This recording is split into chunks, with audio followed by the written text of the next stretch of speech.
Panago Pizza presents STP. The Steve Dangle Podcast with your hosts, Steve Dangle and Adam Wild. What a great week of hockey. So first we have... No. Every Flames fan listening right now is like, maybe not. Great week of hockey, Calgary. We'll get to Calgary. We're going to talk about Calgary, but let's run through the list. We had McDavid v. Crosby. We certainly did. We had Line v. Matthews part 3 or 4 or something? Part 5. A part. It was round 5. Round 5? Yeah. Except I think Matthews was missing from one of the games. Yeah, he was No, injured. but this is round 5 versus each other. Because they both had a positive record against each other? They both have I hated that. wins in regulation. Or no, just 2 wins versus each other. Yeah, they're both 2-1 which and 1. makes no sense. Heading into that match, they were both 2-1 and 1. And then last night you had McDavid versus Ovechkin, which was great. And you had Crosby versus everybody in Calgary. Again, we're not going to talk about that quite yet, but we do want to start. It's so bad. We do want to start with the Leafs because that's what we do. And I just want to, Jesse, with a lineup like that, and with a game like the Leafs and Jets. Oh my God. What are you asking? Like, what a game, right?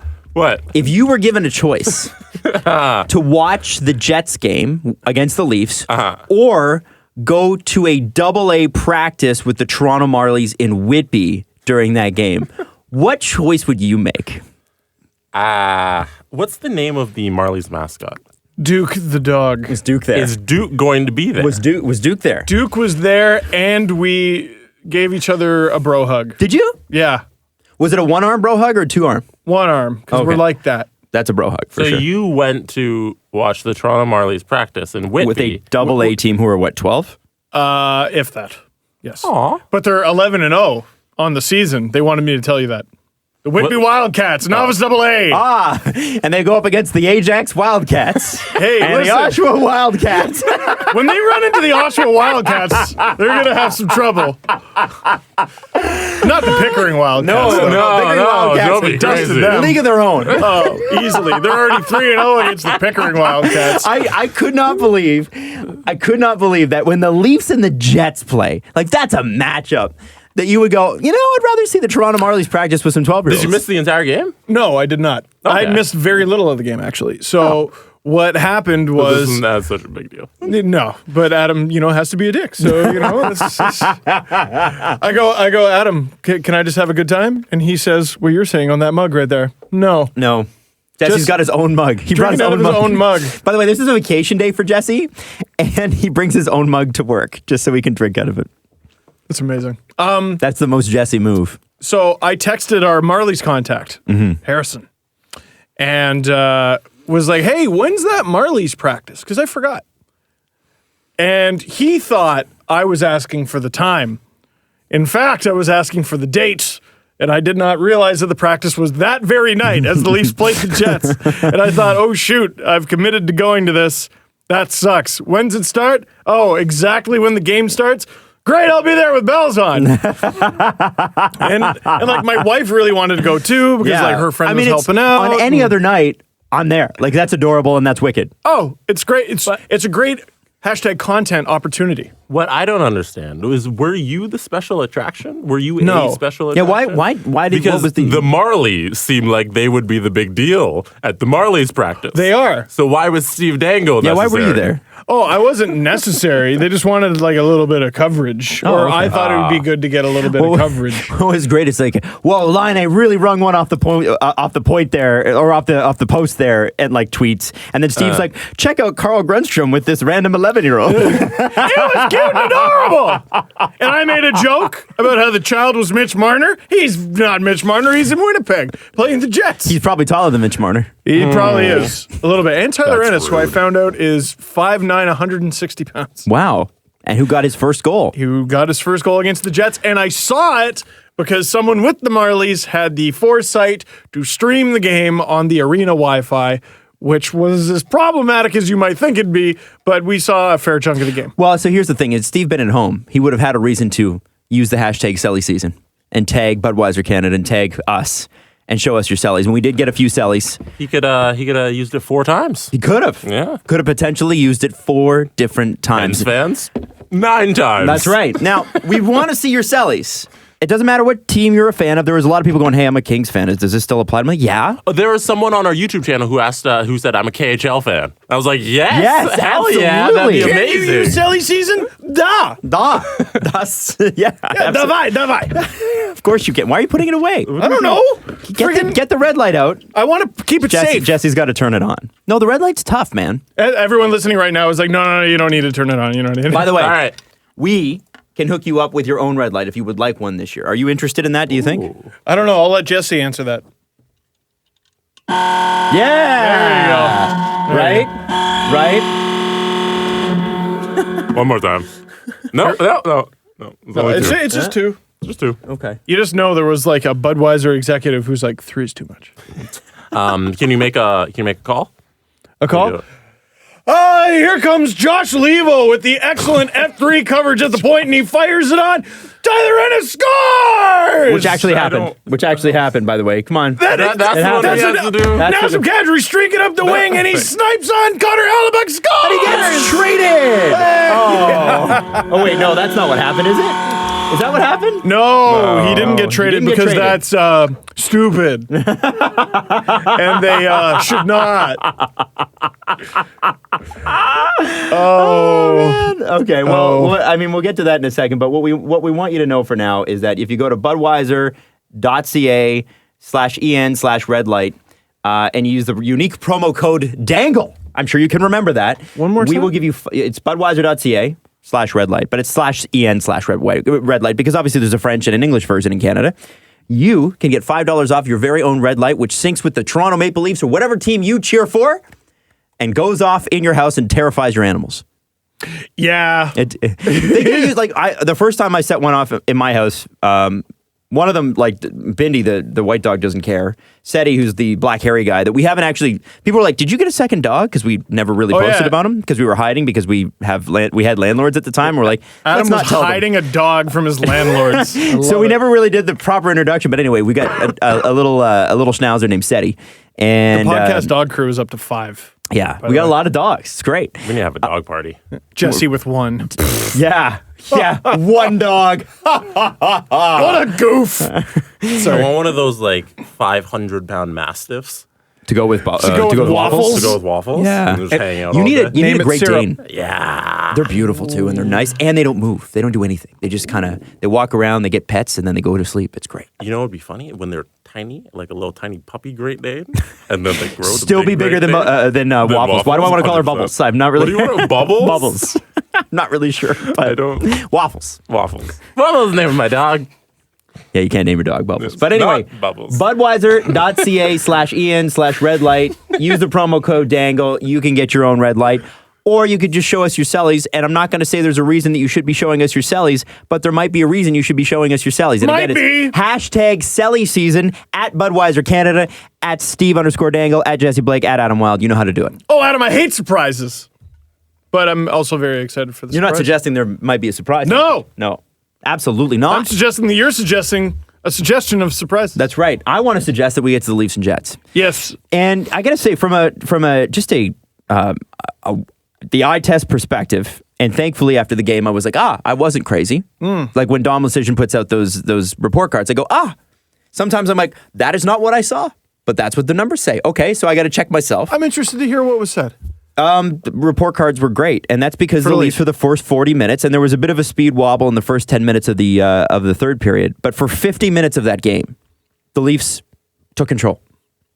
They really took control. did. And the Jets missed the net a lot. They did.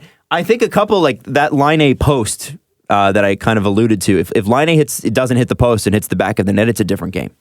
Yeah, maybe. I mean, Lindholm, I think, alone hit 2. Therefore is better. Lindholm better, I always say. Yeah. I think he tried to go short side too. I was like, wow, I'm impressed. Man, he's a good player. I love him. Good player. The one bummer about when Nylander gets back, like I think it's ridiculous Lindholm's playing the wing, but part of me is like, I don't want him on the fourth line. He's pretty good. Sorry? You said when. Yeah, when? Nylander Nylander's playing tomorrow. Did you know that? In my opinion. I think you should be saying if. By the way, I believe as of tomorrow. Isn't tomorrow their 10th game? No, they've already played 10. So So I'm already 11. correct. I said it would be more than 10 games that he would sit out. And we screamed for a long time. No. Remember that? Everyone said he wouldn't miss any games. No. Is what we said No, in that's July. not what we said. Oh, in July, but then we did an actual thing at the beginning of the season, and you said how many games? You know what we haven't That's done in yet? hindsight. What we need That to do. wasn't in hindsight. The actual prediction was that Nylander wouldn't have missed any. This will be all wrapped up by training camp. That was believe. my I thought so, initial, and I'm pretty sure I said it up until he missed game one. Like puck drop, I was waiting for. And number 29, William Nylander. on SNL. On Saturday Night Live. You know what's funny? Pete His Davidson. demands. No, I'm Yeah. kidding. No, it's really not as funny. His demands are fair. So yeah. Anyway, it was nice to see. I talked about this earlier in the season. It's nice to see that sort of dominant play from the Leafs because 2 games in, I was freaking out about the fact that, like, where's the kill switch? Where's the thing where they go, no, the game's over?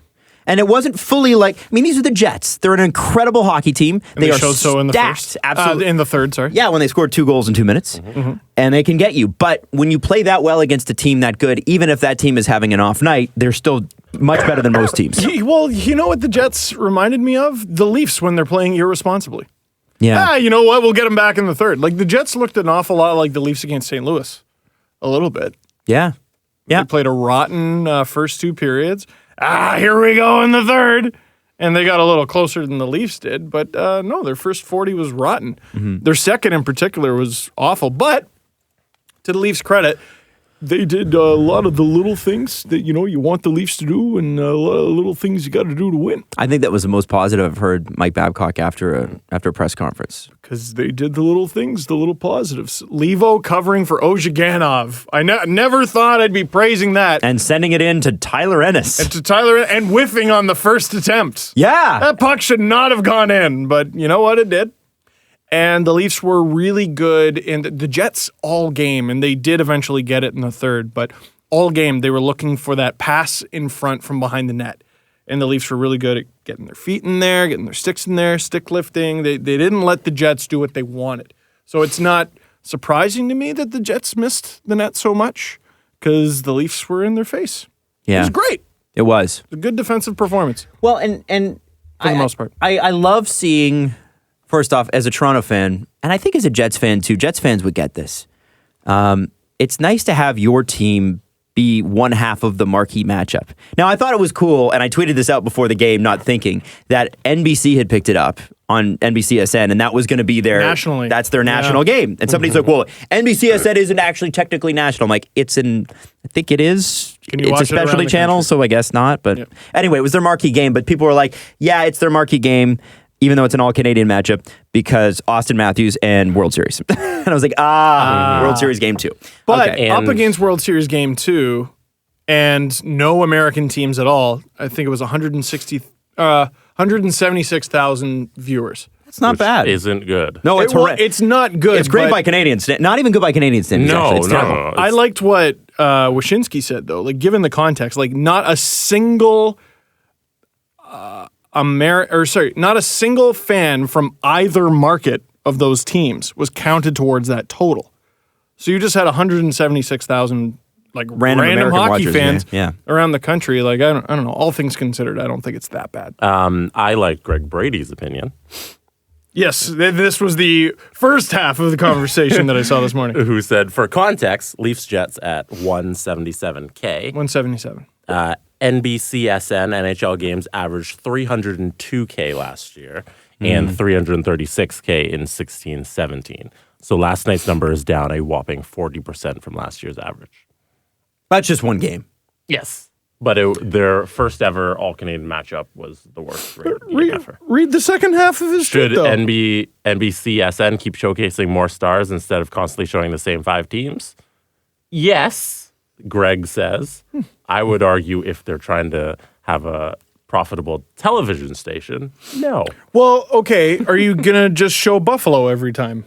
'Cause Chicago. That's what they've been doing. Are you Yeah, going Chicago Buffalo- and Boston, man. Are you going to double your viewers if you do that? Yes.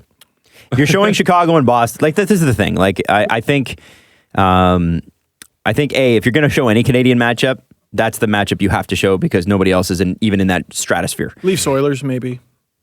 Yeah, because of McDavid, but not because McDavid. the Oilers are a good hockey team. Yeah. No. you talk about two powerhouse hockey teams this year, that's two of them. But it wasn't because they're good. No. Like, fans weren't like, I know the Leafs and Jets are both good. No, they're watching one of the supposedly best rivalries in hockey. So I think that plays into the fact that if we look at, and anybody outside of Toronto is going to laugh at this, but I have to be honest with you. Austin Matthews in Toronto has not been marketed even 10% of what he could be. And by the way, and that is completely on purpose. If you go to Edmonton, even from like McDavid's rookie season, he was plastered all over the walls there, and rightfully so. But the way the Leafs looked at it at the time, and this is sort of the Toronto's. There's some symptoms in Toronto that you get where you become lazy, and there's some there's what do they call it? The Toronto. Not the Toronto flu, but it's like the Toronto. Wasn't it blue syndrome or something? Yeah, blue and white syndrome or something like that, where you just become like a bit of a superstar and you don't care or whatever. I don't know what it really is, but blue and white disease. Blue and white disease. So someone within the organization actually told me, this is a direct source, and they said, you will not see Austin Matthews. I said, you guys have got to be excited about Austin Matthews. Said, you will not see Austin Matthews on a poster until at least his third year. And I still haven't seen one.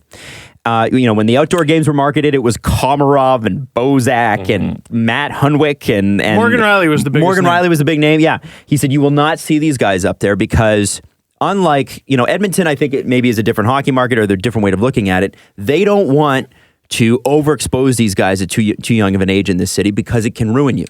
In Toronto, I'm trying to think of the faces I see in Toronto more often than any Toronto star.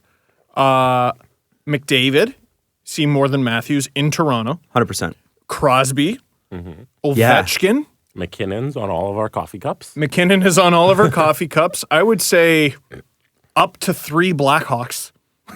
Like, seriously. Sure. Kane and Taves are on everything. Duncan Keith is on a lot of stuff. Yeah, Matthews, I'm trying to think of the last place I saw him. Tavares is on Scotiabank, I think. Yeah. And still the coconut water. You're right. It's not a lot. It's weird. It's not as much. The logo has a lot of saturation. The faces do not. Mm-hmm. Babcock might be on more stuff than any other player. Yeah. So, Shanahan too. and that's on purpose. And now people who are watching like the Sportsnet or the TSN Twitter feed are probably going, well, that's complete crap. But you have to remember those aren't marketing tools. Those are stories, right? So, of course, the reporters are going to follow them. But we're talking about like Austin Matthews and, I don't know, Coca-Cola. The most marketing we've seen with Austin is his partnership with Scotiabank and like with PK Subban and Darcy Tucker and Ron McLean, I think, are all in the part of that. Yep. That sort Scotia of hockey or whatever. Yeah. So, I mean, I think that's starting to happen. But I think that my long, ridiculously crazy point is that I don't think Austin Matthews has been marketed as a superstar yet. No. And I think part of that is he's got to earn that a little bit more too.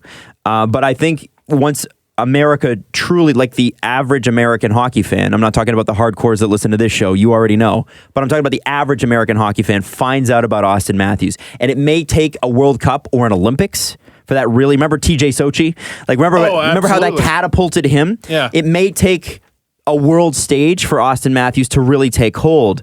But as soon as Americans kind of find out about Austin Matthews in a big way, he's going to be one of those guys. I just don't think he's been marketed that way. And I would imagine that that's the reason partially why the interest wasn't there. I don't think Austin Matthews is as well known in the States as you would even, I wouldn't even know. He's not as well known as he should be, period. No. Yeah. No. And that's on purpose, and that's okay. Yeah. But I think that as soon as Austin Matthews becomes like a huge name in USA hockey, to the casual fan, to the average fan, to your uncle, to your dad, to your grandfather, to your mom, to like when your mom's buying Austin Matthews USA jerseys, then we're talking. I'm just glad they gave it a shot. Yeah, me too. I'm glad they gave it a shot. And I mean, really, what did they have to lose? They were going to lose anyway. The World Series beats all. I don't think they expected it to be amazing. No, I don't think so either. And I think one of the other points I saw Wyshynski make was it was 3-0 after 2. Like, you're not tuning into a nail biter, and a lot of casual fans might not realize, oh, it's the Leafs. Down Ron Hainsey, might I add. Played the best game of the season, I would argue, and then he got hurt. To your point, Adam, how much better would that matchup have been if, what was it, 6 months ago, NBC, who owns the rights to the Olympics, had a Finland-USA matchup on their network. Oh my God, can you imagine? Could you imagine if that had happened? Might have been looking a little different right now. Fox is probably thinking the same thing with their World Cup rights that they didn't have the USA in. That they what did they pay $500 million for? Right. Screwing the That was the team screwing in the bed. But that was the NHL. Yeah, and NBC. We knew at the time NBC was pissed with the NHL for not going. So, that's the other thing. Everybody's like, well, the players and the owners are going to go at it over the Olympics. No, they're not. You know who's going to go at it? You know who's going to win that argument? The networks paying the bills who are like, the rights holders. We own the rights to this. You better put them there or you're going to have a tough time negotiating a new contract with us. And then Gary Bettman goes, oh, okay, cool. Well, I like money. Yeah. So. And I think 31, and by that time, I think 32 of the owners all enjoy making money. I think that's how they got there. By that time, 32. Yeah. I didn't even think of that. Crazy. I think we're burying the lead here. Which is? The Leafs won. The Leafs won. Hey! Well, and what's interesting, what was cool about it, too, Victory was that puppies. when the Leafs did wobble, Tavares and Marner took over. Well, and Babcock said after the game, and I don't know if he was saying this because it sort of happened this way or if it was because he wanted, or it was what he wanted, but the Leafs, rather than crawl into a shell, kept going with offense. Yeah. Which you can take over. The Leafs are capable of taking over any game at any time, offensively. Defensively, it's lacking a little bit. But you know what's better than a 3-2 lead? A 4-2 lead. So go ahead and let Mitch Marner do the Mitch thing.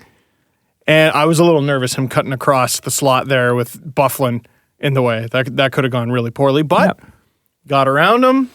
And it's amazing how a guy like Marner can make you forget John Tavares exists. Yeah. Like he did on that play with the Jets, and easiest goal of Tavares' career. Game over. Yep, absolutely. And I think, I thought when they signed Tavares and then Mike Babcock said to reporters at the conference, I think we'll do this lineup and put Tavares and Marner together. I'm like, oh, that'll be good. But I don't know if I realized it'd be this good. Well, and people I've noticed on Twitter have started listing it as the top line. It used to be Matthews automatic. I think if Nylander were here, you might have a different story. Maybe, but for right now, that's the top line. Does Babcock punish Nylander, do you think? No. It doesn't put him with Matthews right away? It'll be Just interpreted. like one game or to start. Or Wouldn't you want to warm him up? Like, I wouldn't want him playing for the first couple weeks, would you? It'll be interpreted as a punishment. I think he should play a game where he's a rover. Like, he plays a few Matthews shifts, he plays a few fourth line shifts, he plays a few third line shifts, and you maybe resent him a little bit for it. But I think you put him with Matthews as soon as possible. Because that's what it's going to be. You actually had a great tweet the other day, which is, it wouldn't be a Mike Babcock lineup if you weren't a little mad. There's always got to be something a little bit mad. He's the guy who signs your autograph and smudges it so you can't sell it. Like, it just drives you nuts. But everything else is great. But there's that one thing you go, why'd you do that? Well, and I feel bad about that tweet because it was in reference to Travis Dermott being out of the lineup, who's apparently sick and may not even play tomorrow. Right. It looks like. Yeah, and Ron Hainsey will be by the looks of it. Just a dick calling out a sick guy. Just a piece of credit. No, I wasn't calling out a sick guy. I was calling out Babcock for benching the sick guy. What, do you want me to play him while he's sick? There, Dangle, this is why you're blogging and I'm coaching. How's that? That's exactly what he would say, too. Exactly. That's you nailed it. That's a good line. That's why you're blogging and I'm coaching. You got to think the Jets in Toronto, after, because they were launching the whole, new square. The new square. Why do I keep forgetting the name of the square? But it looked so cool. MTS Center Square. Also, it was kind of bullshit. What do you mean? Because they weren't launching the square. Oh, but I thought If anybody knows. Well, I knew the square was there They before. called it a launch, but it's been running all the end of last season. Yeah, Okay, well, I thought so. Yeah, I was I like, thought so too, is but this different Did from they get the- I think they got a sponsor for it. Yeah, so this That's was why. the launch, but it's been open. They've Well, been yeah, the whole using playoffs. It. The whole They playoffs. used it all back half last season. So I was like, where were all those crowd shots from? And I was like, and listen, I love Sportsnet, but those Randy Bachman sound into the break was no. Maybe go switch back to the original Randy Bachman recordings because you didn't see it, but Randy Bachman from Guess Who and Bachman Turner Overdrive, he wrote Taking Care of Business, whatever. They did a concert beforehand. And so what they did was they lifted the audio from the live feed, and you know how they're running music in every break now? They ran the live audio. And Randy, I have a ton of respect for. He's written some incredible songs, but at a certain point, you're just not very good anymore. A great singer anymore. Oh, okay. And it was It was pretty rough. A singer. No, a terrible singer. From us, yes. Yeah, a singer, yeah. Leather No, it was pants. just like... He's critiquing his peer. Yeah, That's right. a peer review. Is what that Okay, is. yeah. That's science. Yeah, no, put that in the MLA citation right there. I'm peer reviewed. waiting for video blog reviewing singers. Oh. You'd be more qualified to review singers than I am to review hockey games. That is so a true. load of shit. That's true. That's a fact. Why is that a fact? In terms of experience doing the act. Oh, okay. I am unqualified to talk about hockey. Change my mind. You cannot.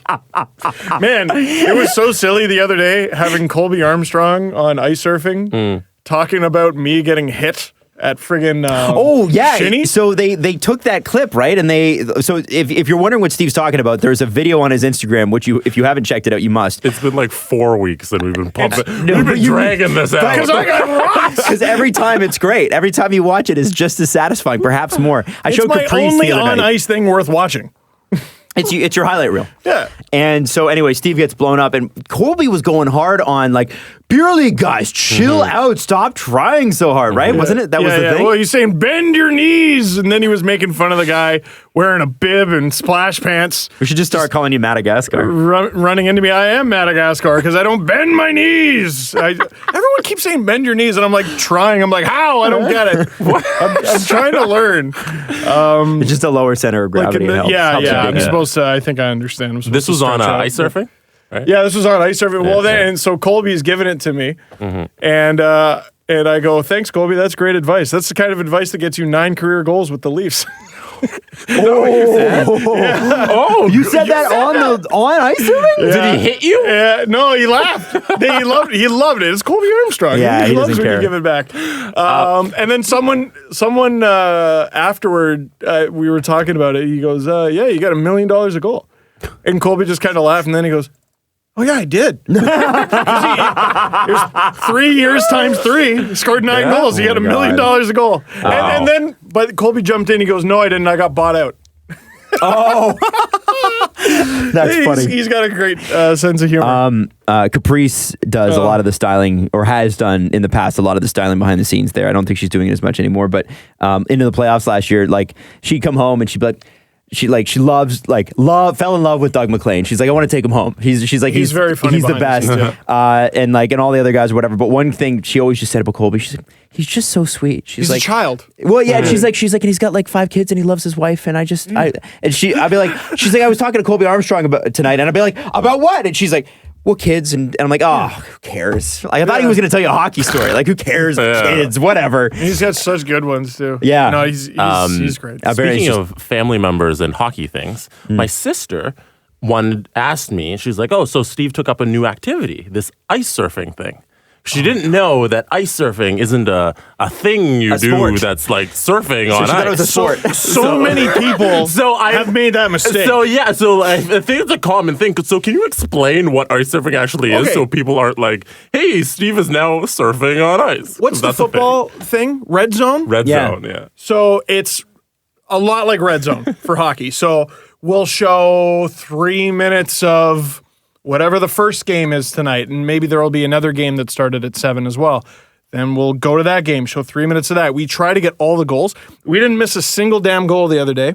Nice. Throughout the 3-hour broadcast, there were 33 goals. And this is a TV show that's on Twitter. It's a TV show that's on Twitter. It's on Sportsnet's Twitter page. And it's commercial free, is it not? It's commercial free. We're still sort of trying to figure out the mobile thing, because if you can watch it no problem on your phone. The issue is if you want to tweet, then I think you got to exit it. But on your desktop, you just have multiple tabs open and it's A-OK. And every now and then we throw back to the studio. And this past week we had David Amber on. Well, and the stories that are coming out of it are great. Like Jason York being on and Colby being on. Because And it's 3 hours just commercial free, and I don't know if there's ever a lull or like you see so many things happen.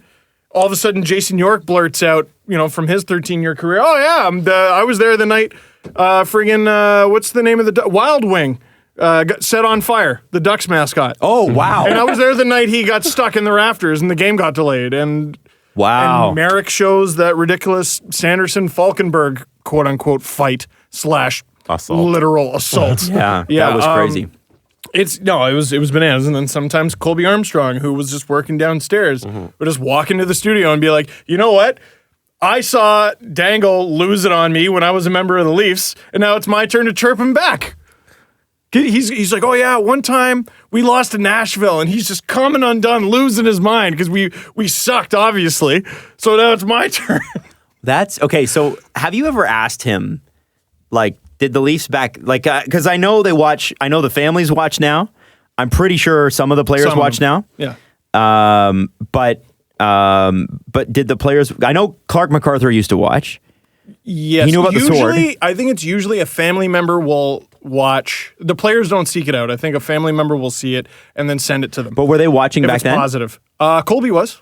Wow. Colby said he was. And I don't like to know that. I just think that's funny that, like, year 3 of the Steve Dangle LFR series, or year 2, like, it was 5 a long, at the latest. Oh, Armstrong is it was a long time ago. Yeah, 3 When or 4. he get bought out in 09, 10? Yeah. And then he had a season with the Habs. 9 goals with the Leafs. 9 career goals. It's pretty sweet. It's funny. I was like, and I remember in your first year, the Leafs had a wicked record when you were in the lineup. He's like, oh yeah, it was great. Armstrong's 2 years with the Leafs were 10 through 12. Oh, there you go. And look at that. 50 games played, 8 goals, 15 assists, 23 points. That wasn't bad for the player he was asked to be. He couldn't stay healthy. And I remember his big thing, and I still haven't gotten to ask him about this. Maybe another time on ice surfing. Is he supposedly got in trouble because he had concussion symptoms and he hid it from the team because he just wanted to play. Yeah. He doesn't have a ring with Pittsburgh, does he? He does, 2009. No, he was with the Thrashers at that time. Oh. He was traded for Hossa, and that was the year before. Oh. Yeah, and he said, I saw him tell that story once because he's like, it sucks to be the other guy. You walk into the dressing room, you're very not Marian Hossa, and it's just like, hey guys.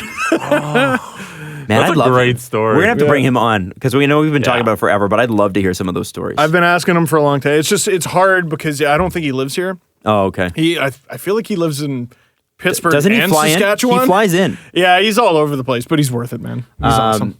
Yeah, so we're going to get to Sidney Crosby and Connor McDavid in a second because there's a couple things from this game that I think we need to talk about, the Pittsburgh-Edmonton game, and then we'll talk about the Pittsburgh-Calgary game. Oh, my God. But in the meantime, we need to take a second and tell you about World of Warships.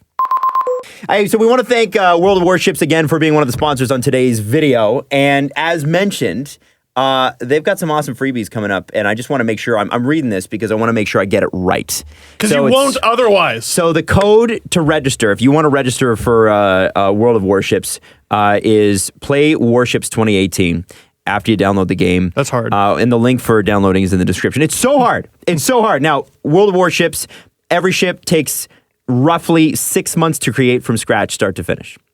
What? Yeah. So in the game, you're commanding smokes. a massive naval fleet, and these are like, if you're a military history nerd like me, This is Adam Wilde, the game. This is the things Adam Wilde talks about on a screen.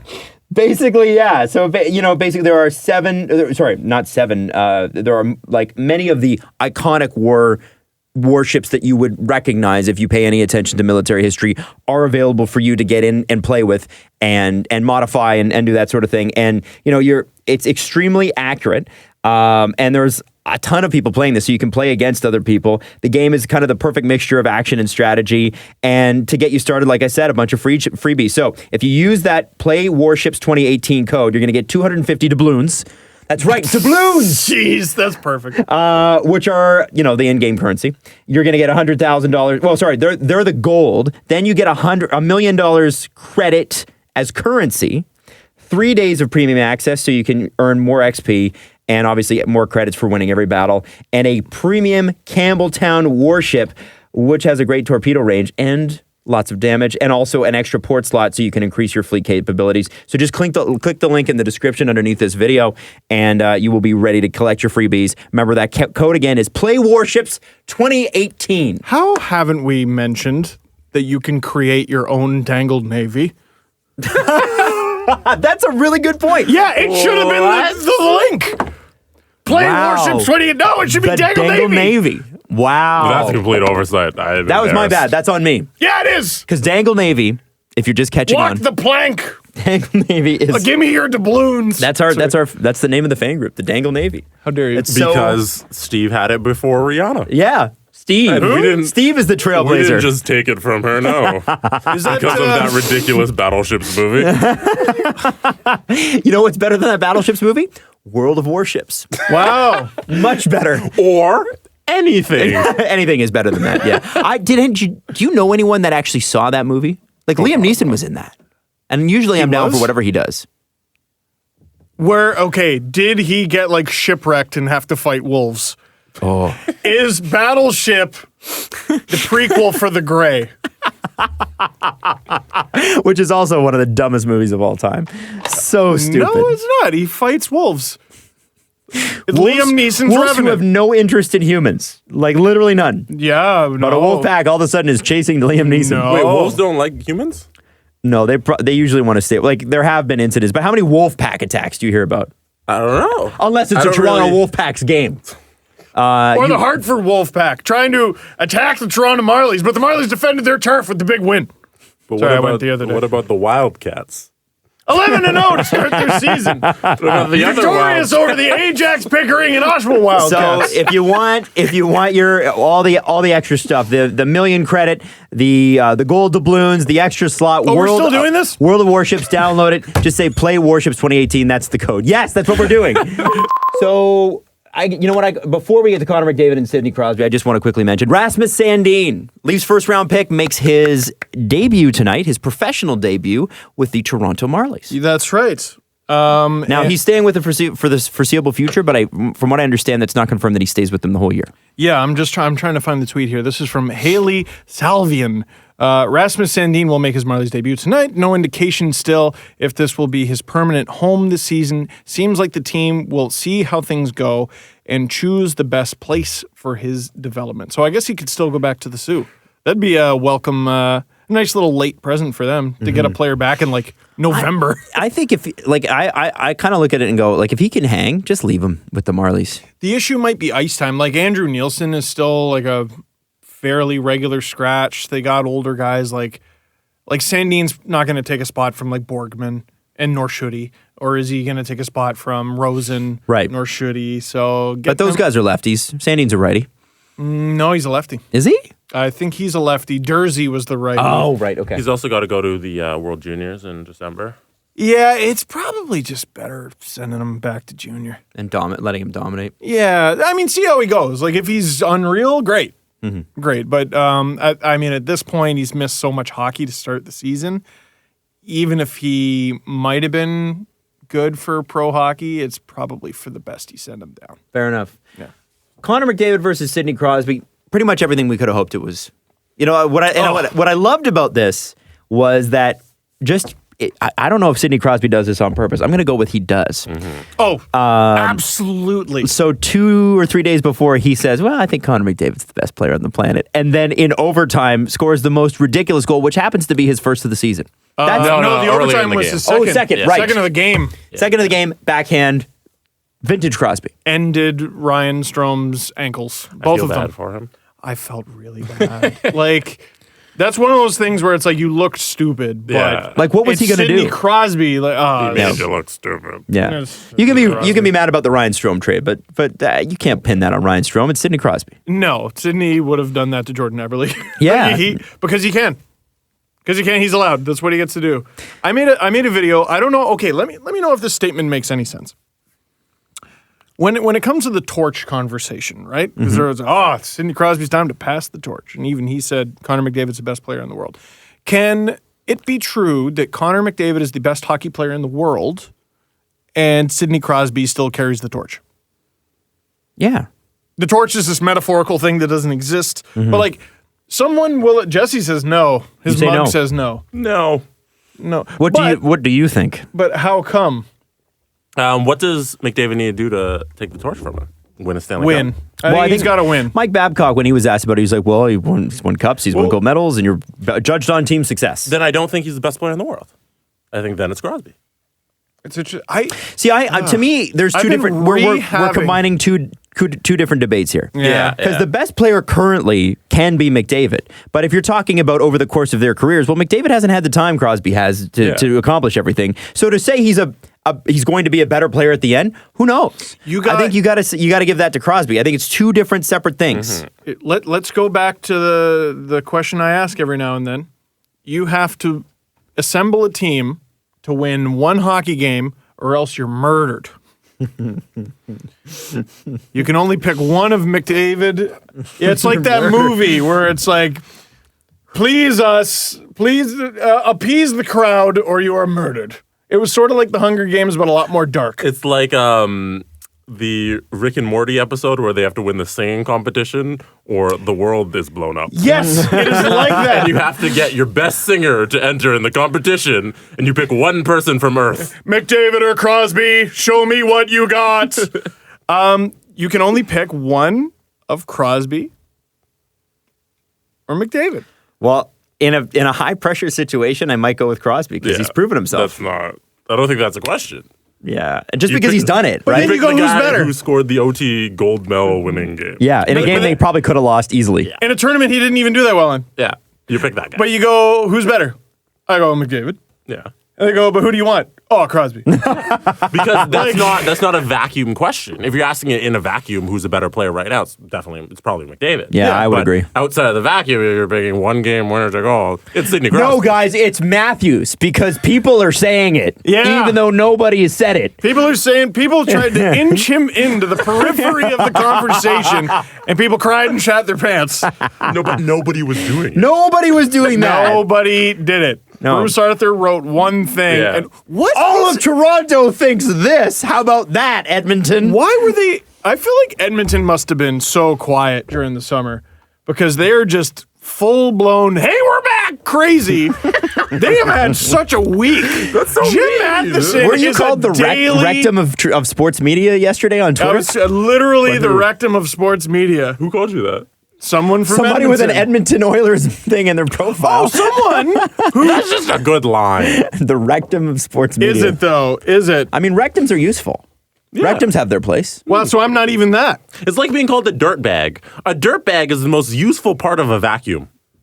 That's a True. compliment. True, and usually if you apply it to the outdoors, they're compostable, so it's good for the planet. Exactly. I would love to be a dirt bag. I will be a dirt bag. Call me a dirt bag anytime. Steven? I'm trying to find. Oh yeah, here it is. So it was in reference to. Okay. So I go. Sometimes I wonder how good Puljujarvi would be if he was on a team that understood development. I think that's a fair tweet. I think everybody's wondering that. It absolutely is. And 74 responses. Except for David Staples, who's no, it's Puljujarvi's fault. And then, or is it no? Or is it except Matty? for David Staples and absolutely every other Edmonton writer with any sort of establishment whatsoever.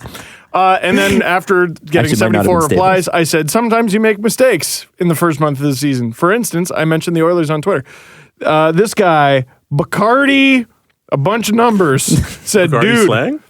Yes, Bacardi slang. Cardinal Official was talking a song shit. about Toronto, by the way.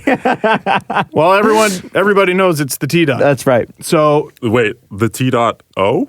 no, see, that's a different song. Yeah, but that's not Bacardi it's still- slang. That's Bacardi. the anthem. Jesse? Cardi's drinking Bacardi. Yes. And T-Dot's rocking the party. Yes. Yeah, so... And everybody knows. Can I read the damn sorry. tweet? Okay. He goes, dude, you're literally the rectum of sports media. Now, here's the problem. Not an hour before I tweeted that, and he got mad about it, this same person tweets, Oilers are one of the worst development programs in the NHL. He just hates me He's or Toronto. Mad. I think he's or the mad. fact that I'm the rectum of sports media. He's mad. That might have been a compliment. I think he might be taking that the wrong way. Rectums, again, like I said, they've got their use. Yep. Yeah. They can be Never fun. mind, I was thinking they of can be fun. inappropriate jokes. So I'm Gonna just have saying. a new segment called Puckering. No, I'm sorry. I'm just New T-shirts. Pucker up. I'm the rectum. Pucker. Pucker up with Steve okay. Dangle. Title of this episode: Rectum. No. But R-E-K-T Rectum for a dream. space apostrophe No, E-M. no, that's not going on iTunes. Rectum.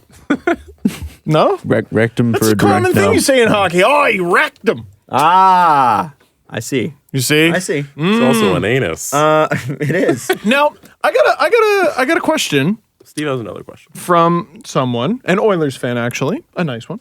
Believe it or not. I'm kidding. There are plenty of nice Oilers fans. Yeah, I don't know. Plenty. Yeah, okay. With how tough the Oilers' schedule has been so far, and they're 4-3-1, which I feel like is that one game off? What's their record there? 4-3-1. 4-3-1. Never great. mind. I'm They're wrong. doing great. He goes, thoughts, which I hate that question.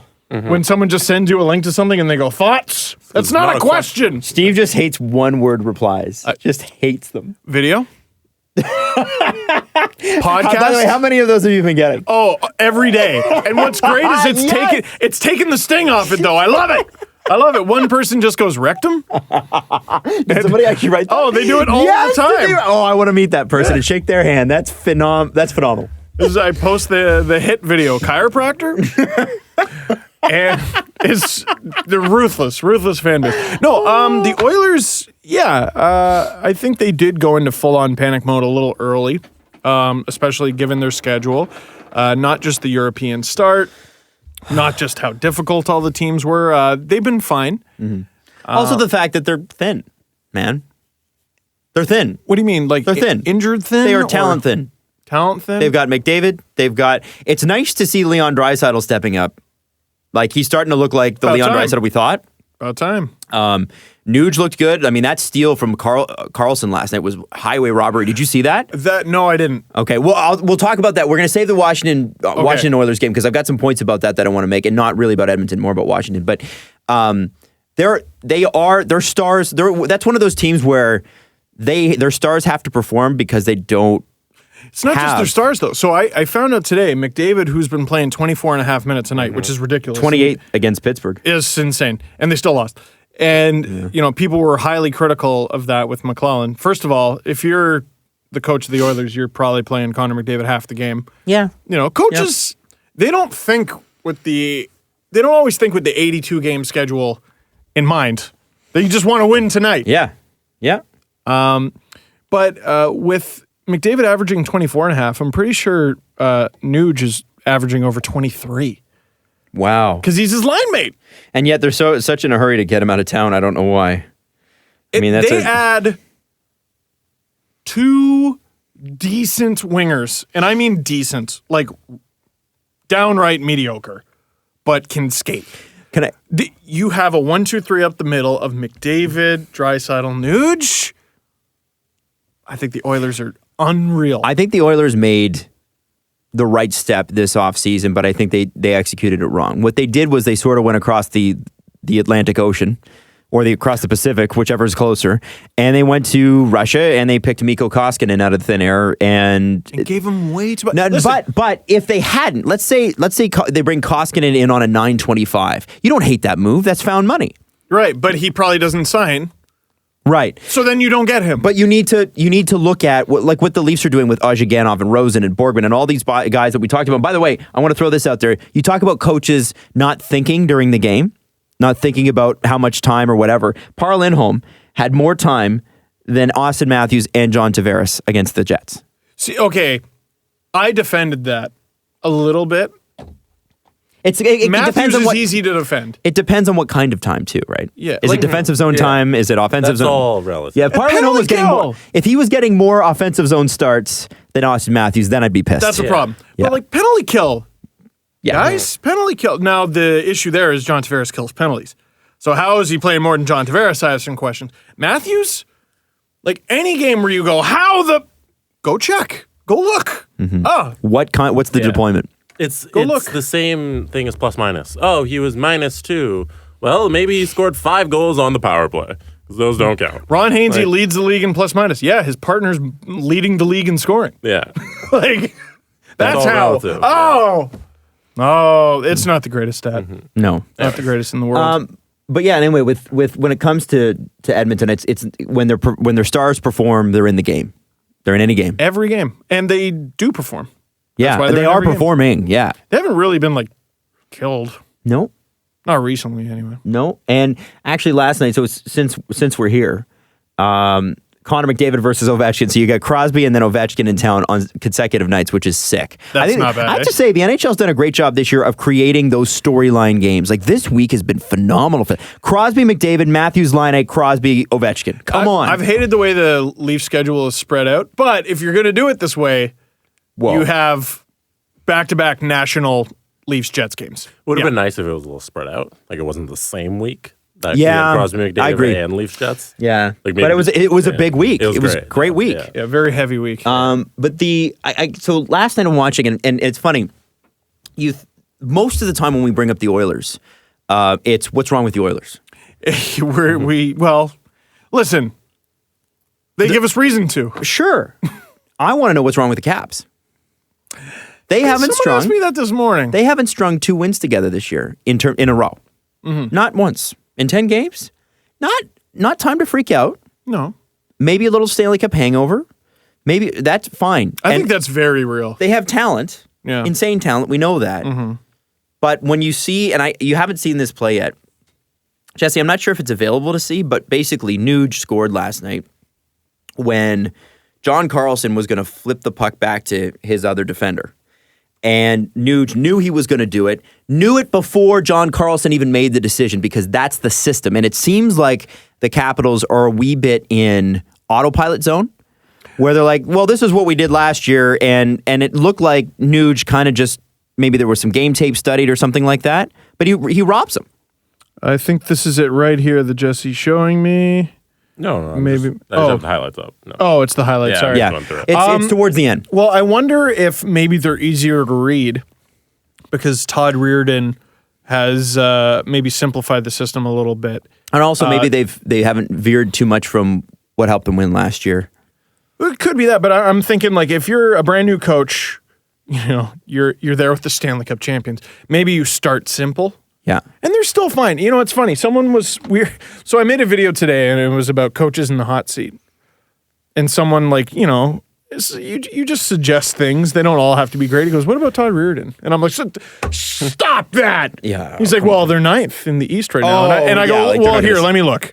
And yeah, they're 2 points out of first because it's October. Or 2 points out of first in their division. I'm still waiting to see this highlight. I wouldn't be worried. Their personnel's ridiculous. Even the game that they lost against the Leafs, they looked really good. Yep. And they have game takeover talent. Yep. They've done it, right? They've done it. They have those guys who don't need to have a good look to score a goal. Like Malkin with his 5-hole goal against Freddie. Kuznetsov had that redonkulous over-the-shoulder goal. Most players can't score that goal. Yep. Kuznetsov can. Braden Holtby is oh my God, McDavid. Did he score? Dude, look at this whole sequence. Okay. Yeah, Is this where he makes the mistake? Is this the okay, Nuge thing? Carlsson is going around the net. This is Cap's power play. Why would you do that? This is the Nuge play, right? Yeah. Oh no. See what I mean? Oh, that's terrible. Now you get it. That's what I mean by autopilot. Like, is it they're just not thinking? Oh my God. You don't hear the of skates behind you? Like, what are you doing? He snuck on him like it was like the raptor in Jurassic Park when he goes, clever girl. Yes. And then gets eaten. What is he thinking? Oh, that's terrible. Oh, and then who was the defender who blew right by him? Sorry The for whole anybody. sequence is a mess. For anybody watching, Yeah, if you sorry. want to go to the Oilers Capitals highlights on Sportsnet's YouTube channel, Which have been incredible it's this about 124 Yeah, it's good. into the video. It's been good. You can see that there because I can't put it in the video because we don't own the video. So are the Caps just the slow start team this year, and then they're going to come on strong? But Like, they didn't even start slow. Yeah, like Yeah, if I this mean- is their slow start, they started mediocre. They started, I would argue, this is the start we thought they would have last year when they weren't supposed to be good. And then point. won the cup. Yeah, if they get 2 points, they are in first place. Nice to see former Cap Chiasson get a goal against them after he's awarded his ring by Ovechkin before the game. So he went into the Caps dressing room, really gave everybody a cool. hug, and then he scores. An then, Oiler wearing a championship ring. and then Evan Haven't seen it for a Bouchard. while. Evan Bouchard got his first goal. That's right. There's a nice little player for them too. I do want to talk quickly about Jesse Puljujarvi. A lot of Edmonton. Adam, I want to have a good day. Do you get the sense that Why? like we were sort of surprised when Puljujarvi didn't go third overall. No, he did go third overall. No, he went fourth, didn't he? Oh, yeah, you're right. Yeah. Oh, yeah, that was weird. Pierre-Luc Dubois was the one that went third. We expected him to go third so much that I forgot he went fourth. Yeah. And it was a surprise because, like, okay, Finnish GM, Finnish player. Mm-hmm. You know, Jarmo Kekalainen. And we thought he was like, aha, French-Canadian. Well, sort of nailed it so far. I'm wondering, is the perceived struggle of Jesse Puljujarvi, is that on the Oilers? Is that on Puljujarvi? And are they looking to trade this guy? It's always going to be a little bit of both. You know, and I think that's what Oilers fans were getting on me about. You know, he's not working hard enough. And man, God, does Edmonton just love cannibalizing their young players. Mm-hmm. There is Toronto's guilty of that too. Nothing is more delicious to an Edmonton hockey writer than flesh under the age of 23. Just eats that stuff with hot sauce, rice. But he's got 1 point. He's got 1 point this season. A little weird, Steve. It is a little weird, but I've seen some cannibal movies, and I'm also a little bit hungry. Now allow me to finish. You see, they would probably see something corny like that because I had this imported from. Anyway, it's always Jesse's holding up his mug as you should. Whenever I say something bad, you should just in the YouTube video put the mug over the footage. Listen, it's always going to be a little bit on the player, but the Oilers love yo-yoing guys, and they're doing it to him in the worst way. He's on the fourth line. He's on the third line. He's on the second line. He's a healthy scratch. He's on the third line again. He's all over the place, and I just don't know how the guy's supposed to get his confidence. I saw a lot of Oilers fans screaming for him to be sent down to Bakersfield. I'm trying to figure out in Edmonton who's really in charge. I don't know. Like, do you know, like, do we really know? Do you get this? Does anybody have a sense of who really is in the driver's seat there? Here's one. Who was the last Oilers executive to pay the price for doing poorly? Don't say Craig McDavid. He's still there. He was the guy that accepted the number one for McDavid and then was replaced and then got fired and retained. Who was the last? People are talking about firing McClellan. What? No, he'll become head of scouting or something. How many? Oh my God! How many coaches are you allowed to fire before it's your fault? Well, whose fault? Who's in charge? What are you looking up there, Jesse? I just have a list of the Oilers GMs. Now, okay, so here we go. We got Peter Chiarelli is current. Craig McTavish is current. Steve Tambellini, Peter Chiarelli is current. Craig McTavish, Still Steve works. Tambellini, Kevin Lowe, Glenn Sather. Do they not all still work for the team except for Sather? Sather, I think, is with the Rangers now. Well, he is, yeah. McTavish is still with the team. Kevin Lowe, I think, is still... I think he's still with the team. He got kicked upstairs. And Tambellini, look up the Oilers executive team. Oilers front office. Because this is the thing. From Copper and Blue. What often happens is when you got a team, and we saw this in Toronto for years, when you got a team that has too many cooks in the kitchen, too many opinions. You get too many delicious Bobby Nix burgers. That's right. No, well, you get young players being yo-yoed around. Okay, let's try him here. Oh, that didn't work for one game. Okay, let's try him here. Okay, that didn't work for one game, which isn't fair. Right, that you're not bringing in the player along, and not every fourth overall pick is going to be a great player in their first 2-3 years. Sometimes they break out in the third, fourth year. Steve Tambellini, by the way, is a scout with the Ducks. Oh, okay. So he is not still there. And Craig McTavish, I don't know if he was there for quite some time. He is the current vice president of hockey operations. Yeah. So right now, Kevin Lowe, Craig McTavish, and Peter Chiarelli are all still there. Well, Chiarelli's still in charge, but yeah. We've been having the same conversation since 2012. And so many people were like, well, look at Yak. This was supposed to be about the Caps, but you know. No, I know. No, but look at Yak. And he had other chances elsewhere. Yes, but his journey started with the Oilers. He got started on the bad foot, right? Look how good he was when he started there. And he got progressively worse. A lot of that might be on the player. Totally. But at some point, for crying out loud. The Capitals.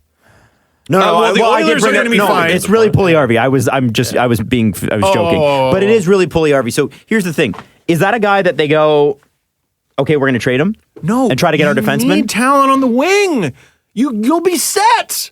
You'll be a little weak in certain areas, but you'll have a ridiculous 1-2 punch line with the first 2 lines. Mm-hmm. Puljujarvi has such an opportunity to get paid, by the way. Because if he finds a way to work his way up the lineup and play with either McDavid or... I mean, Man, you're going to let Ty Ratty take your money? Well, Get up there! I don't think he can get paid. I don't think the Oilers can pay him.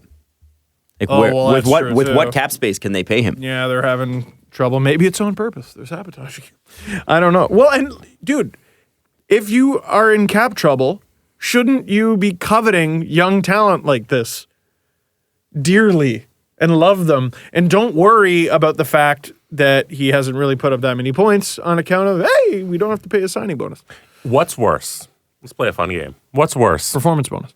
Signing Milan Lucic to $6 million till 2023, It's just so damn bad. or the Saad Panarin trade?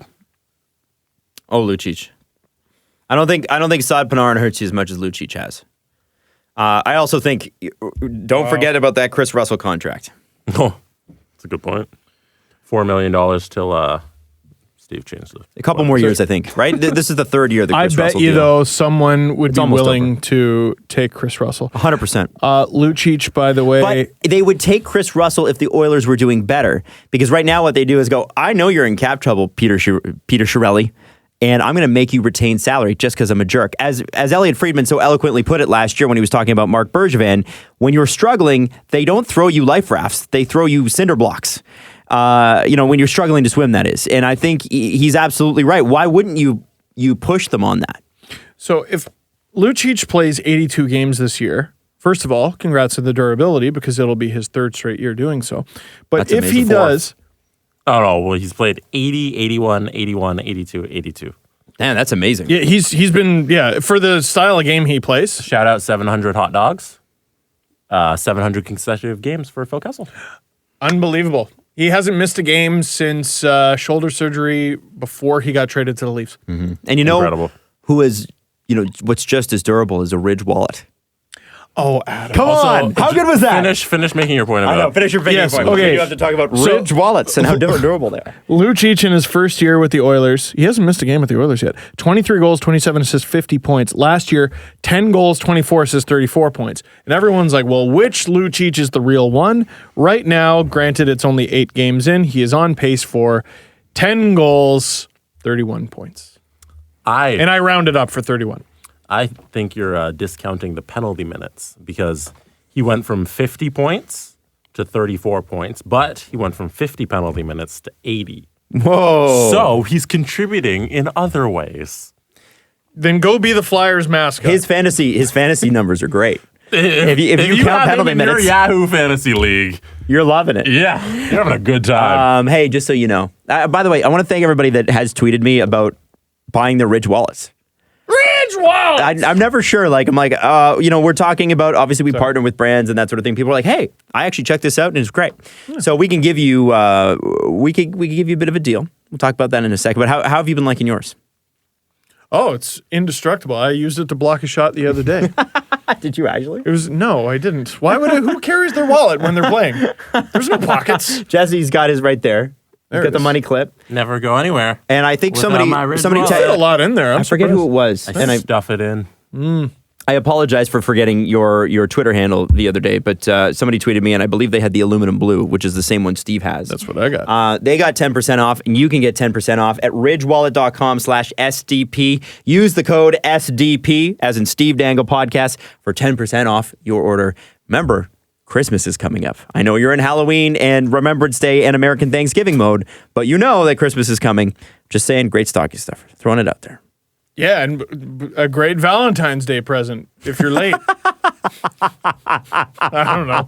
That actually would be kind of hilarious. That would be kind of funny. Here's a wallet, honey.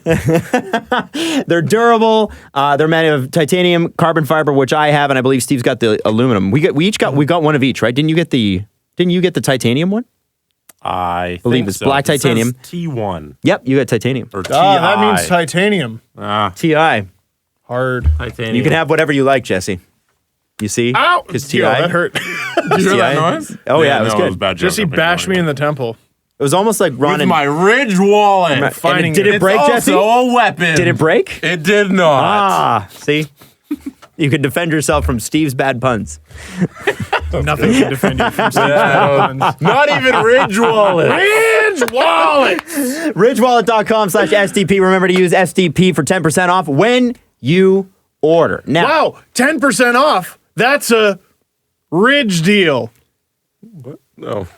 a bridge. A Ridge deal. That's not too bad. Hey, we're not bringing up Nylander today, so just leave it. Ridge deal. 10% off, almost sort of close, that number, to the amount of goals that Calgary was outscored by last night, which was 8. It was 9-1. So Pittsburgh Penguins beat the Calgary Flames. And what we really should be asking, and I think Calgary snuck under the, and I'm going to let you get into the thing. Last year, they blamed this on attitude towards the end of the season. And then they traded their best defenseman, who's now checking out museums in Carolina. yes. For a defenseman I'd argue is good, but not as good, and signed a forward, but did not address the issue that was really the problem. It wasn't attitude last year. It's the same reason that Winnipeg was able to grab Patrick Laine when they were already stacked. They didn't have a goalie, and they still don't have a goalie. And we keep asking what's wrong with Edmonton. Stats from last year? We need to start talking about Calgary. Yeah, well, and it's funny because Rittich, their backup goalie, has actually been quite good. He has I think it's a 987 in 2 career starts or something. He's been very good. Mike Smith, who was a 916 last year, that's actually pretty good, has been an 866. So this whole thing, I think we need to change how we talk about goalies a little bit. This whole, it's so easy to get a replacement level goalie. Oh, it's a soft goalie market. I don't think goalies are paid enough because there are a few teams, or I don't think they cost enough in a trade anyway. There are a few teams who are so hurting for goaltending right now. Florida, we'll get to in a minute. Reimer's been bad, and that breaks my heart. Hutchison's been worse. And what's amazing is they prepared for the scenario. All three of Luongo, Reimer, and Hutchison make over $1 million. Hutchison makes $1.5 million, I think, to be their third goalie. So they prepared for the Luongo getting hurt scenario, and they're still woefully unprepared. Yeah. Calgary, the criticism at the time of the Smith trade, was it? At the time of the Smith trade or signing, was that he's not going to be very good. And he sort of proved some people wrong. He's looked pretty bad so far. Yeah. And 9-1 is just what I couldn't stop concentrating on when watching the highlights is how much Pittsburgh kept trying. They did not take a shift off Malkin's back checking. Don Cherry's going to be so mad. And then Calgary finally, with 2 minutes left, gets the shitty James Neal fans on a shot, and it soars over Murray, and Murray was probably pissed. 30 seconds later, blam! Just this crazy hard one-timer, I think, from Matt Cullen, who's like, every goal might be my last, and he just puts it through Mike Smith's life, or Rittich's life. I don't even know who was in net at that time. Was he left to rot? No, Rittich came into the game. Yeah, He finally I think came into after the game? goal 5, they brought... So neither goalie was good. 5 games this year, Rittich is sitting at a 933. And it was interesting. Before last game, he was I read probably one of the quotes, Yeah, the and 987 and the games in. reporter said, how do you feel about your play? He's like, well, we have to be better. He said, obviously, I have to be better, but we all have to be better. As in, the team's not great around him either. And I'm wondering, at what point, listen, it's 10 games in, and they're, what is it, a point, 2 points out of a playoff spot? Yeah. But over the course of a season, that spreads out. There's a lot of And urgency. Calgary shouldn't be just out of a playoff spot. Calgary is too damn good. They're too talented not to be squarely in the playoffs all season long. We said that last year, and then they missed the playoffs. So Agreed. at what point does it become maybe we're all wrong and they're not that Change the talented? coach, traded the best defenseman, still a problem. Is it a little ironic that Calgary is sort of Carolina West? Like, this is Calgary's year. Nevertheless. Yeah. Like, it seems And the like same coach. You get James Neal and you put him on the third line and he can't score. Yeah, Bill Same Peters coach. goes from Carolina to Calgary too, right? Bill, remember I said Sure. Paul Maurice is like, he's just a good goalie repellent Yeah. until Connor Hellebuck. Poor Bill Peters, man. Just good goalie repellent. Should we talk about how much the Pacific is struggling to open the year? Yeah, really. Dude, the Canucks are The first. Canucks lead the That's awesome. division at 6-5 and 12 points. The Eric Carlsson San Jose Sharks are not ahead of... Now, No. they've played a couple more games than the Sharks, so Sure. maybe it's not fair, but... But the entire division is just garbage. Yeah, Anaheim is being kept afloat there by John Gibson. Vegas has struggled. The Kings have really struggled. One team has a positive goal differential. And In the that's San entire Jose. division. In the entire division, that's San Jose. And they're second. Well, because they played 9 games. Yeah. I think it was Jason York asked this, but it wasn't on air. It was behind the scenes. You know who I think's spending a lot of money right now? Eric Carlson. Spending a lot? Oh, he's spending a lot of money. You're going to pay $11 million for that player? You sure? What are you saying? I'm saying I don't know. He's disgustingly good. He's going to be disgustingly good. 8 years?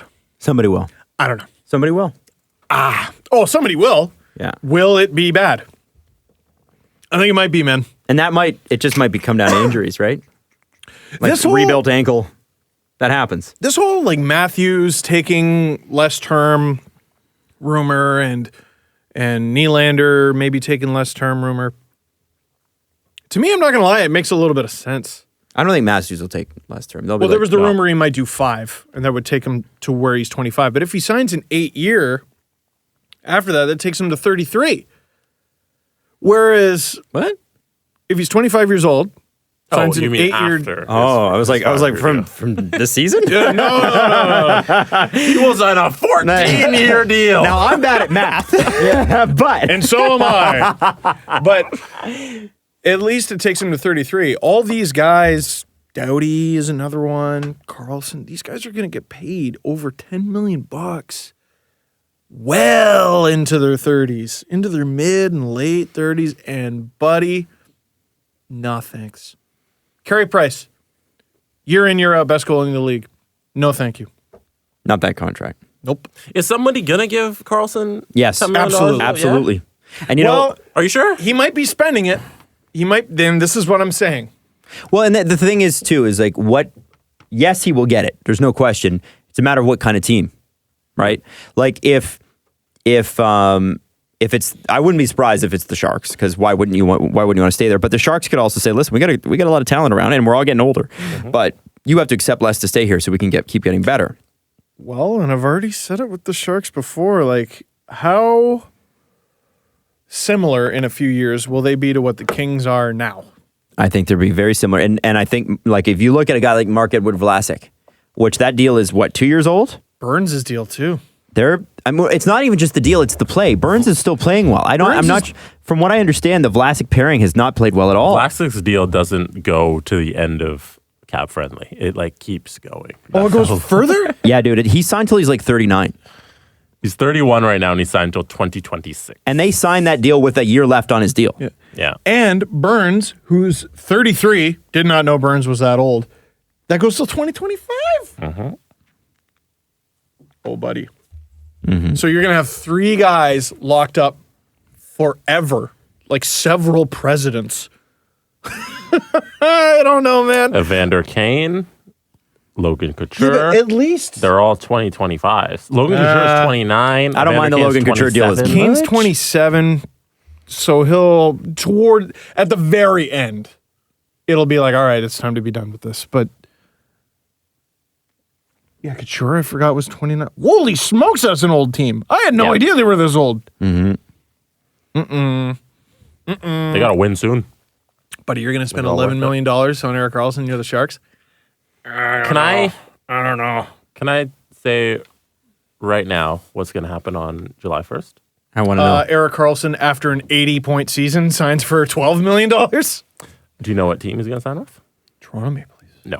No, it won't be Toronto. San Jose Sharks. Ottawa Senators. There was the rumors going into, before he was traded, No way. that the Canucks were in there. Oh, the Canucks. They were. You think they go to the Canucks? I think he signs with the Canucks. I think it makes sense for them at the point of their franchise. I think the season they're he would having so fit far. right in there. I think you would. I think they'll have the cap space. That'd be fun. I'd like that. I'm putting my money down right now. If I was a betting guy, I'd take it to Vegas. I'd take it to Bet365 or whatever betting site. Bodog, Proline, name them all so we don't have any standout. Yeah, we don't have any sponsors that are betting sites. So anyways, I put my money on the Canucks. Carlsson, right now. I would say like that Las bet. Vegas. Nah. Well, No. they're not Las Vegas. They're Vegas Vegas. is so last year. It's all about the Canucks now. It's all about the Canucks. All right. Well, that'll be fun to watch. I'm excited to see that. Yeah, so I felt like I'm a little concerned. And here's the thing. Back to Calgary for just a second. When you go into free agency and you go into the draft or whatever, and you can't diagnose your own issue, that's a terrifying issue. That's a terrifying problem. I wonder if New Jersey's looking at this, because I know Corey Schneider made his second rehab start in the AHL. And very clearly last year, Keith Kincaid took over, right? It was the Keith Kincaid show. Unbelievably. And he's played well to start this year. I mean, I'm sure they want him around. Ray Shiro's not a dummy. He likes having two good goalies. But I would imagine that if Calgary was willing to overpay for Corey Schneider, that might be a good pickup for them. It might be good for both sides. Well, but you said the words yourself, didn't you? Overpay. But you put yourself in that position. The time to fix that issue was draft and free agency, and you instead decided to trade Dougie Hamilton and then get James Neal, which I don't, whatever. You wanted to trade Dougie Hamilton because he wasn't a personality fit, fine. You wanted to sign James Neal, great pickup. I love James Neal. I think he's fantastic. But did you address your key issue, which last year was goaltending? It was not attitude. See, Come on. Why not see? I mean, it's not like... The Flames still have another option here, which is play Rittich more. You know? The Chronicles of Rittich. The Chronicles of Rittich. The next Chronicle should maybe be him as a starter for a little while. Just check it out. For a week or two, just to check it out. So I'd be keeping my we have eyes a on few Corey more Schneider, options before it gets that bad. I was like, who's the third goalie in New Jersey? I did not realize it was Eddie Lack. I didn't realize he was still in the NHL. But this is the thing with How goalies, man. how did they not pick up a guy like Curtis McElhinney? How'd they not put in a waiver Who, claim? New Jersey? Calgary. Oh, Calgary. Or Well, Calvin they thought Pickard. they had a starting goaltender. Why are you picking up someone like that? I just think like Mike Smith's 36. Like this is what I don't know that Mike Smith's going to be consistent every game I don't anymore. know if Calgary would have had the option to pick one of McElhinney or Pickard before Carolina, but they would have had the chance to get Pickard before Philly. Mm-hmm.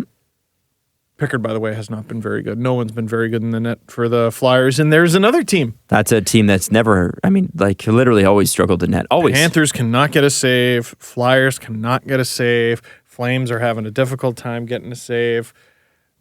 Why are goalies so cheap? They shouldn't be. They should be the most shouldn't be. expensive. They literally make some teams sink or swim. Yep. I don't think there's very much separating most teams in the league beyond this team gets a save, this one does not. Now, another team that is really struggling, that is so surprising, given how good they are, but goaltending might be the issue here too, is St. Louis. They are second to last in the Western Conference. He and inspired the video today, Mike Yeo. Fourth to last in the entire league. And Mike Yeo, this is, okay, coaches can be a bit overdramatic. There are some coaches that are underdramatic. They're like the Sutters, Mike Babcock. Yeah. But then there's guys like Torts, and I would put Mike Yeo in this, and I don't think Mike Yeo gets the overdramatic tag he deserthis He doesn't scream when he does it. Any Minnesota Wild fan will tell you, Mike Yeo's a bit too much, and he is too much. I'm sorry, this is too much. 10 games into the season, Mike Yeo said, "My job should be in question." Yep. He inspired a whole video today. So, okay. I look at that and I go, what the hell are you doing? Because they don't need an overdramatic coach right now. Is he pulling the narrative away from the players to take a bullet for them, or is he losing his mind? He might be taking a bullet. He might have lost his mind, but this is how I know Adam was a good student. He was a good kid in elementary school. How do you know this? I know this because he does not know tactics to get out of trouble with the principal, like I do. Principal, I know that I TP'd the entire classroom, and let me tell you, no one is more disappointed in myself than I am. He's owning it. He's beating them to the punch. He's taken the fire out of the angry fan base, and potentially owners, potentially management. I feel like We made all these moves in the summer. Why aren't we good? Why are we contending? Listen, I know we've been bad, and no one's more disappointed with our slow start than Then I say am. that. Don't say my job should be in I think question. he said it in not so many words. No, He said it in not he so was many not words. eloquent about that. Come on, guys. maybe he's just not the most Don't put the eloquent guy. job into question. Just be like, you know what? We're having a tough start, but we're going to get through it. But I own the issues that we have, and Adam, as he's a a coach, hockey coach. He's not Mark Twain. he's dealing with the media. He said it how he's going to say it, and he said it. What is it? Okay, some teams have built a really strange niche for themselves. The Hurricanes are the team that should always make the playoffs and don't. They're now the Corsi Olympics team. Minnesota, St. Louis are the teams that are are really good and then fail in the second or first round. Yeah, mostly first. No, see, I would say that's sort of their niche, but St. Louis has another niche. They seem to always have a goalie who is either Vezina worthy or terrible at any given moment. Go look up Brian Elliott's numbers with the Blues. And then afterwards, look up Jake Allen's numbers with the Blues and tell me they're not the same person. They were on the same team at one point. Platoonin. They had their platooning. Dabloonin. Oh. Hashtag World of Blues. Warships. What were Brian Elliott's save percentages with the Blues season in, season out? We got a 940 followed by a 940. That's incredible. In 38 games. Yeah. A 907.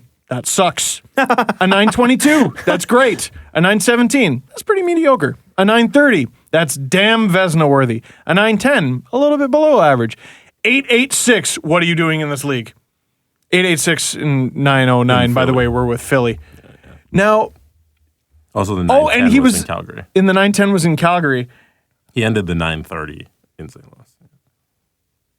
It's one playoff series, I think, ended his career pretty much in Calgary. He's gotten another 2 seasons out of it, but he might be done pretty soon. And now go to Jake Allen. And his numbers, it's not even going to do how up and down he is justice, because it'll be like 1 month he's an 808, followed by a 940. Yeah. Yep. With the St. Louis Blues, we got, he played 15 games, 905. He's a rookie. I'll forgive that one. Never mind. 913, pretty mediocre. 920, 915, 906, 876 so far. There's a bunch of goalies who are not even above 9. Yeah. And again, it is the first 10 it's games. It's just an early season thing. Boy, does Jake Allen play a lot of games. 61 and 59. I just thought 10 games in, it's a little much for Mike Yeo to be like, well, my job should be in question. Come on, man. It's 10 games. Even I don't think that. Come on. Being ultra dramatic. That is all. Come on. Yeah. That's a little much. It's like, yo, take it down a notch, Mike. Like, whoa. Yo, take it down. take it down a notch. You see. No, and again, every team that's in trouble, Kings included, you can throw them in the conversation, they can't get a save. Where would the Leafs be if they couldn't get a save? Oh, maybe in this conversation. Big shit. Yeah. Big shit. Yeah. Anderson had to be really good versus Winnipeg. Anderson Has had to to be be good. really good in almost every Evergreen. game he's played. Literally any game. By the way, You never go, boy, did the Leafs really take a load off for Freddie. Freddie had a quiet night. He did have a bit of a quieter period, I think, in the second. Yeah, you just, one period. One period. Yeah. But hey, we got to start somewhere. You just know he's like, give it time. Give it time. Oh, shit, here it is. Funny that if you look at the standings, they're basically virtually identical to last year. The only reason Tampa's not in first place right now in the Atlantic, the Leafs are, is because they've played 2 less games. It's Tampa, Toronto, Boston at the top, but interestingly in the wild card spot, Montreal, Buffalo. And that will be interesting to see if that continues. I'm excited. And, seeing Max Domi go in and score a couple, I think it took him 50 games to get to 4 goals. He's got them already last year. Dmitry Filipovich, I think, had a tweet. Last year, Max Domi had 5 goals on a goalie. And this year, he has 3 goals on a goalie in the last 10 days. Wow. There you go. On a goalie means non-empty net, right? Yes. Which is a yeah. funny way of saying non-empty net. I had a feeling. Like, I didn't love that trade for Montreal, but I'm like, It didn't if address Max their Domi- issue, but it doesn't mean Max Domi's a bad player. no, and it also doesn't mean, like, I could see a player like Max Domi really thriving in that market. Mm-hmm. And so far he is. But what team does Ty cheer for? Matt let's ask Sandin him was one there. more Let's talk time. about that. What team does Ty's other kids cheer for? Ty, what do you cheer for? My son's team, you dick. Thank you. Obvi. Yeah, I don't think anybody in Arizona said, so Ty, are you now a Coyotes fan? Like, Mr. Galchenyuk. Yeah. Mr. Galchenyuk, who are you cheering I don't for? Are your loyalties divided, sir? I don't even remember who he played for. Galch? Or No, his dad. I think he played in like Europe. Oh, his dad was a hockey player? I didn't even know that. I can't even remember. Was every he? hockey player now is the Yeah, son of a it's hockey basically- player. He's a Russian, Belarusian American. There's something confusing with Galchin. I used to know it, and now I forget. He plays for the States. Shall we do the press conference? The Presser. SDP. The Steve Dangle Press Conference. Sports Illustrated calls it the best hockey book ever written. Wayne Gretzky's 99 Stories of the Game takes you behind the scenes of our favorite sport, showing you history through the eyes of one of its greatest players. Written with all the insight of someone who knows what it feels like when your lungs burn at the end of a long shift, and the pain of bruises at the end of a long playoff series. Who knows what it feels like to fall short against a bitter rival, and also the incomparable feeling of lifting the Stanley Cup over your head. This #1 bestseller doesn't just tell the history of the NHL's greatest years, it relives them. Take home Wayne Gretzky's 99 Stories of the Game, now in paperback. I had a DM to read. Did someone slide? Someone slid. Ooh, how smoothly did they slide in? What was their opening It was a line? very nice Phrasing. message. And kudos to Adam for bringing this to the show. Last episode. It said, "Hey, Jesse, you don't know me, but I'm a huge fan of the podcast. I just listened to the most recent podcast, and I have to say, as a diehard Islanders fan, it was so nice to see you guys take a few minutes to acknowledge Charles Wang's passing. You guys got a feel on Isles fans' reactions perfectly. Yes, Wang was not the best when it came to the on-ice stuff, but it's hard to say that the team would still be here today without his efforts to get a new arena. But whatever it may be, keeping doing a great job with the podcast and just enjoy JT.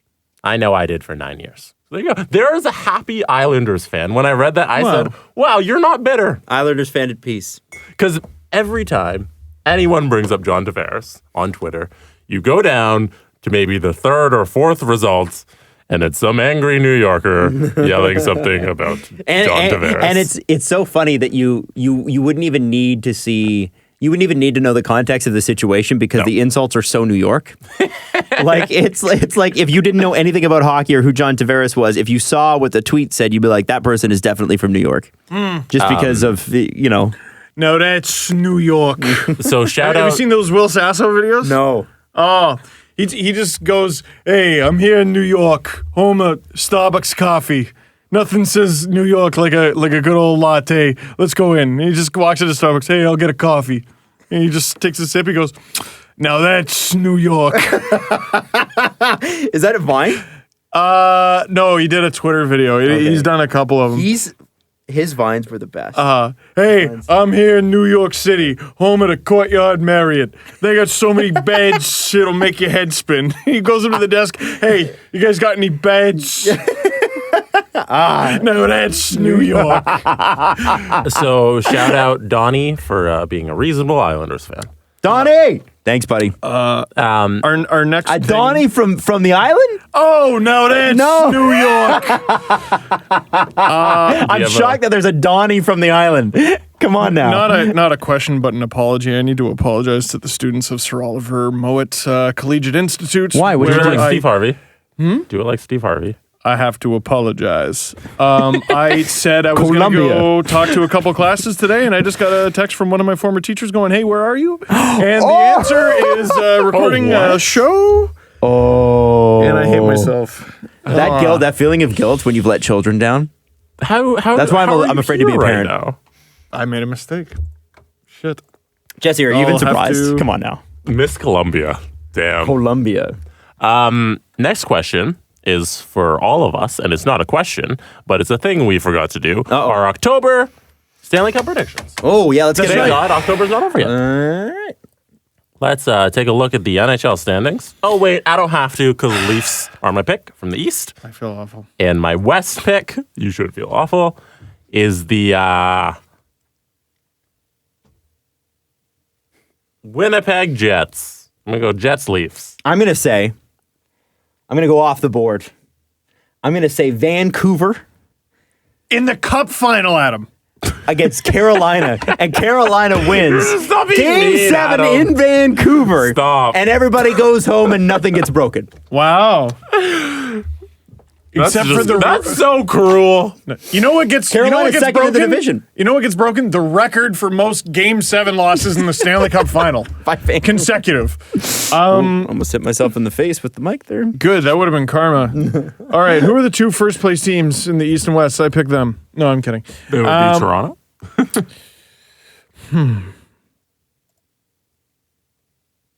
I still can't tell if Toronto looks better or worse than last year yet. Can you? It's a little bit strange. I feel like they can. They're turn it on, definitely better scoring. I think they're better. I mean, Roman Polak's, no offense to him, but He had such an amazing goal last night. He did. It was sick. Oh my but God. Igor Oshiganov is a definite upgrade. So based on that alone, I'm in. But when Nylander gets back, it's fucking. I don't know if they're a better playoff team. I don't know either. Like, I'm still not sure. I Like, know. I'm not confident in being like, hey, they're going to win 3 rounds. I would still be or- concerned against Boston. Yeah. Like, head-to-head right now, I Yeah. don't know who I'd take in 7 games. All things healthy. Hopefully, Tuukka would have a really bad series. Hopefully he Which breaks Boston fa- both his legs. Yeah, Boston. Well, no, he wouldn't even have to. Boston fans hate Tuukka Rask. Apparently. Tuukka will break both his own legs out of anger. Yeah. Like Rumpelstiltskin. Does Tuukka Rask get mad? Yeah, a little bit. No. I am going to go with the Pittsburgh Penguins in the East. That's a pretty good pick. Man, Phil Kessel just looks so good again. The whole team. Well, and the big insane. question for me was goaltending. And then Murray comes back and he's been great. I'm just looking for teams that are playing sort of a playoff style of hockey so far. Don't sleep on Nashville. I am gonna. Is it a cop out? So I am literally going with the top 2 teams. I think. No. Or no, in all the of the East, Leafs and Bruins are Leafs top and Bruins. because of games played. I'm gonna go with the 2016 Cup final rematch, Pittsburgh Nashville. They look. I've had a chance to watch more hockey this year because of ice surfing. It's been nice, and those teams just. They dominate. Wouldn't it be great to see now, I want the Leafs in the finals, obviously. And none of us picked Tampa, which is hilarious. I probably would have if I was being serious. But I would love to see, if it can't be the Leafs, a Pittsburgh-Nashville rematch would be amazing. It'd be so good. It was good the first time. Well, but now it's like Nashville's back for blood, and now this time they have Kyle Turris. The one thing that sucked about the first matchup was Rene's magic ended. The clock struck midnight for him. But that's the finals, man. It's like Marc-Andre Fleury last year. amazing. I don't want to see Pittsburgh in the finals again. I'd get bored. NBC does. If it can't be that, it's the Blackhawks. NBC wants to see the Blackhawks, Boston. Red Wings, Pittsburgh, and Boston play every game every year. A 4-way Stanley Cup final. Only 4 teams left in the NHL. Here's what we need. We need Pittsburgh to make it to the 3rd round and lose to a young team. You know what I mean? Sure. Like the Leafs. Like it'll be a passing of the torch sort of thing, if you will. Or like the Penguins, for as long as they have Crosby and Malkin, are always going to be all right, if you want to win, you got to go through us, right? Yeah. So, but they can still be that. They can still be that perennial contender, but it'd be nice to see a younger team come in and beat them. Yeah. And then, I don't know. I'm still going to say Pittsburgh, Nashville. Okay. I'm still gonna That's a pretty safe pick. They're pretty freaking good. Yeah. I don't know how you. Oh, say, no, I remember what I was going to say. Them. So Pittsburgh needs to be in there, and it's still got to be if you want to beat us, or if you want to win, you got to beat us. And then they have a couple years where they fade a little bit, maybe a couple second and first round losses. A couple years where they skirt in the playoffs. But I want one gray beard, 37, 38-year-old Crosby, Malkin. Screw it, let's do this. Right. Run where they make this crazy one last ride. Yeah. That's the thing they make the movie about. Yeah. You know, they make like an actual movie about that. One last score. Yeah. Shout out Froggy J, who wrote this comment when intoxicated, but happy birthday to your 35-year-old hockey-loving butt, is how they describe themselves. I don't encourage drunk Redditing, but if you do it, I will shout you out on your birthday. I like that. Davy Duck 9 says, I've been testing Jesse's sandwich eating technique and have decided that it is 100% the best way to eat a sandwich. Jesse, Yes. is a burrito a sandwich? Are you going to bring up Did Justin Bieber? Did you see Justin Bieber eating that? He ate the burrito from the middle? Dog, what's That's wrong not with how you eat a burrito, No, it's man. not. I don't That's not how you understand burrito. what okay? happens when he eats through the middle. Well, then you got Does two it- halves, I would think, right? No, but doesn't it just all fall apart? They don't got a Mexican place in Stratford, Justin? What the hell is that? He lives in L.A. There's Mexican places. Yeah. There's amazing Mexican food in California. Yeah. It's great. Is he doing it on purpose to be difficult because he knows the I camera's hope there? so. I hope so. I feel like that's not the weirdest thing Justin Bieber has going on right now. Yeah. Actually, he's been pretty quiet. Pretty quiet. Engaged, married now? Engaged to Haley I'm- Baldwin. Yeah. I'm just waiting for something crazy to come out. He needs to have his Jim Carrey woke moment or his Joaquin Phoenix tour, but he's not kidding. You know? But that was enough for me to be, I don't know, I think Justin Bieber's canceled.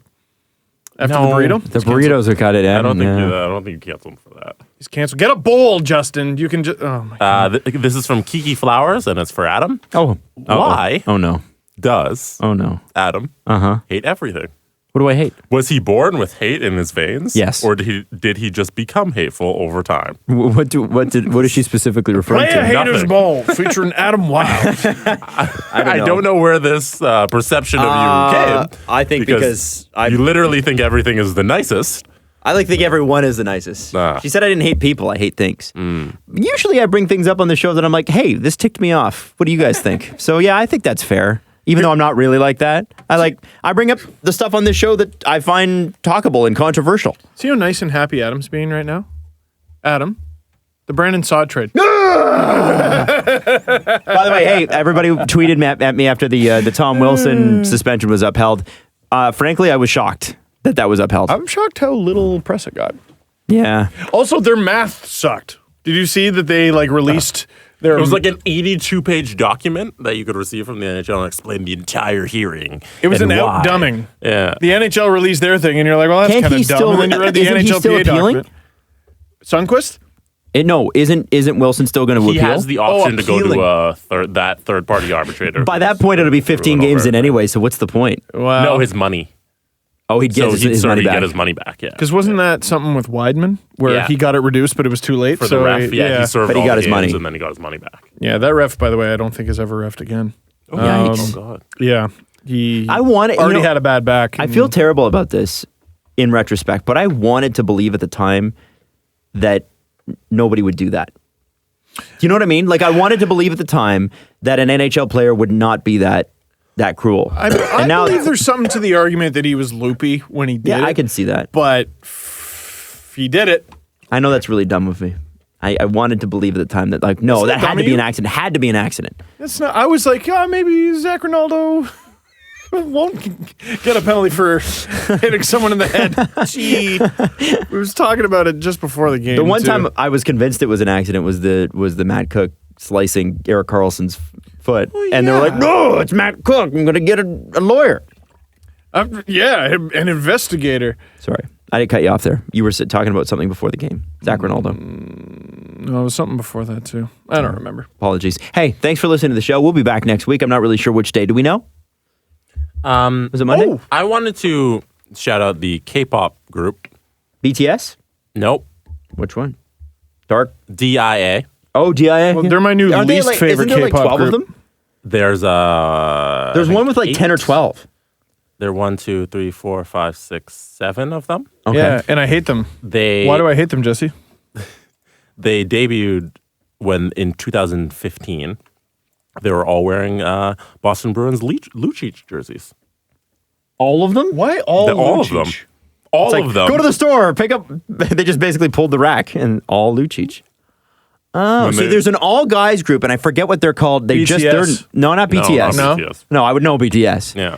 But if there's an all guys K-pop group that has like 12 members, Oh, really? Yeah. And I was like, that is a lot of people. Like, By the way, the only reason I know who BTS is I follow like a couple people who just tweet about them nonstop. they are so enormously big. I can't even, you can't even fathom. how And then big those also guys are. that year, they came out in Chris Kreider jerseys.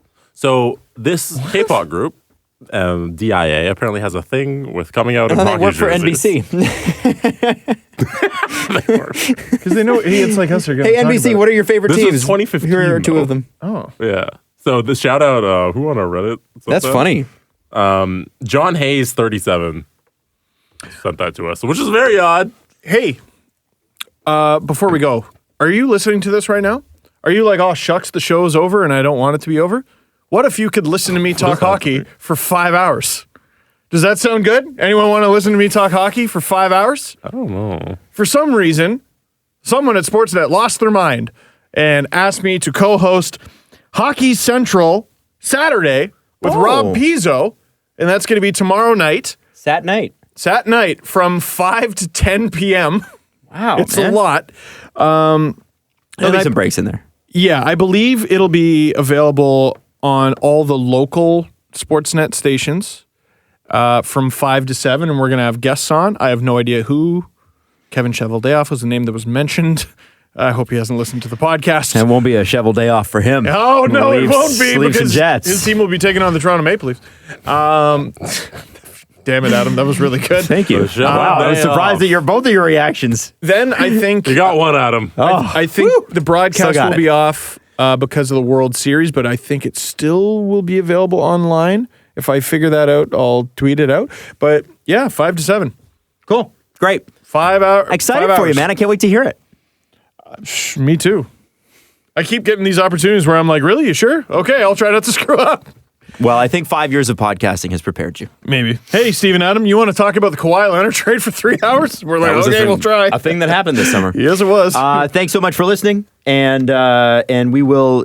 How do you end your LFRs? It's like if you subscribe. That is it for this one. Thank you very much for watching. Click like if you like this video. Click subscribe if you really liked it. Tell all your friends. That it? What? I usually think of something clever here. Think of something. Think of something clever. What's wrong with you? You gotta give something to get something. We're a Kevin Shovel day away from the Leafs and Jets Saturday night. You already used that one. I know. Follow the guys on Twitter at Steve_Dangle, at Adam WYLDE, and at Jesse Blake. The Steve Dangle Podcast. Brought to you by Panago Pizza. Order at panago.com and stuff your face with deliciousness.